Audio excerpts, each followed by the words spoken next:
HS third semester class 12-এর 12/9/2025-এ যে physics পরীক্ষাটা হয়েছে তার 16 নম্বর কোশ্চেন।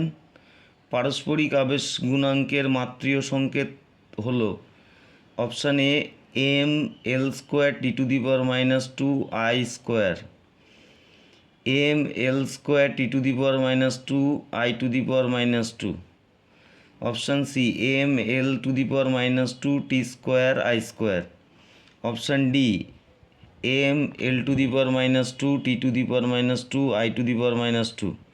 এখানে অপশান বিটা হচ্ছে সঠিক উত্তর।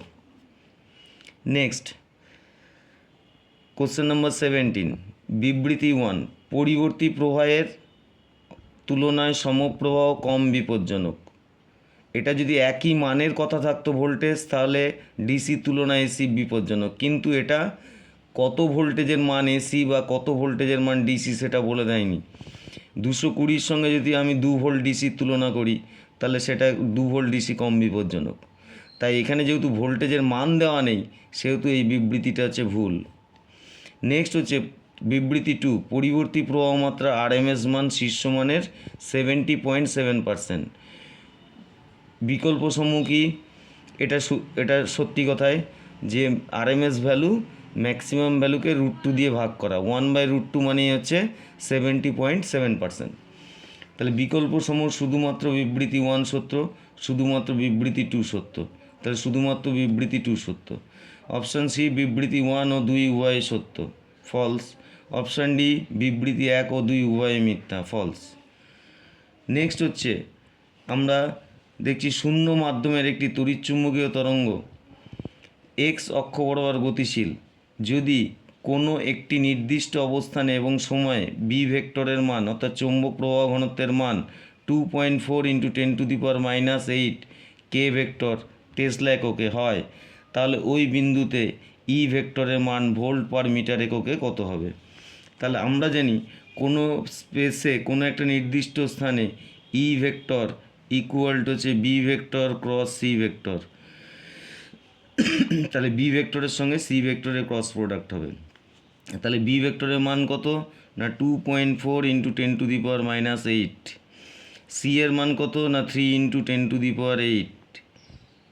এইবার ই ভেক্টরের ডিরেকশানটা কোন দিকে হবে না কোশ্চেন অনুযায়ী তরঙ্গটা অগ্রসর হচ্ছে এক্স অক্ষ বরাবর, তার মানে এদিকে তরঙ্গ অগ্রসর হচ্ছে এক্স অক্ষ বরাবর, এদিকে ধরলাম জেড অ্যাক্সিস, এদিকে ধরলাম আমি ওয়াই অ্যাক্সিস। তাহলে এক্স অক্ষ বরাবর তড়িৎচুম্বকীয় তরঙ্গ গতিশীল এই অক্ষ বরাবর, তাহলে চুম্বক ভেক্টরে ওই মুখটা আছে এই বরাবর জেড অক্ষ বরাবর, যেহেতু কে ভেক্টর দ্বারা ডিনোট করা আছে একক ভেক্টর। তাহলে ই ভেক্টর এবং বি ভেক্টর উভয়ের সঙ্গে সি ভেক্টরটা সমকোণে থাকবে। তাহলে ই ভেক্টরের ডিরেকশান হবে অ্যালং ওয়াই অ্যাক্সিস। তাহলে ওয়াই অ্যাক্সিসে একক ভেক্টর কি না জে ভেক্টর। তাহলে 10⁻⁸ 10⁻8 কেটে গেল, তাহলে হচ্ছে 7.2 জে ভেক্টর। তাহলে অপশান এতে আছে 7.2 জে ভেক্টর, অপশান এ হচ্ছে রাইট অ্যান্সার। নেক্সট হচ্ছে আমরা কোশ্চেন নম্বর 19-এর দিকে যদি লক্ষ্য রাখি তাহলে স্তম্ভ 1-এর সঙ্গে স্তম্ভ 2 মেলাও এবং সঠিক উত্তরটি বেছে নাও। স্তম্ভ 1 স্তম্ভ 2, স্তম্ভ 1-এ আছে তড়িৎচুম্বকীয় তরঙ্গের নাম, স্তম্ভ 2 আছে তরঙ্গ দৈর্ঘ্যের মান।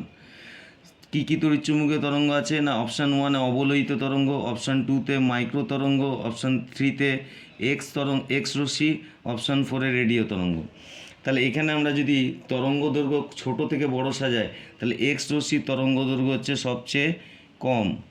তার মানে সবচেয়ে তরঙ্গ দৈর্ঘ্য কম কোনটা না তরঙ্গ দৈর্ঘ্য হচ্ছে কম হচ্ছে ডি এরটা।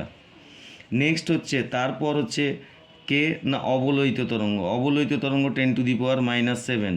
তাহলে 1-এর সঙ্গে সি হলো, 3-এর সঙ্গে ডি হলো।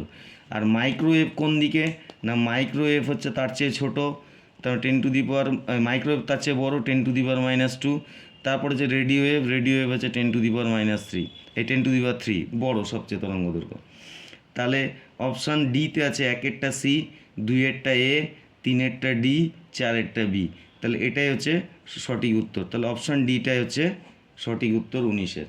That's all. আমরা পরবর্তী সময়ে 20 নম্বর কোশ্চেন থেকে আবার পরে ভিডিওতে ডিসকাস করছি।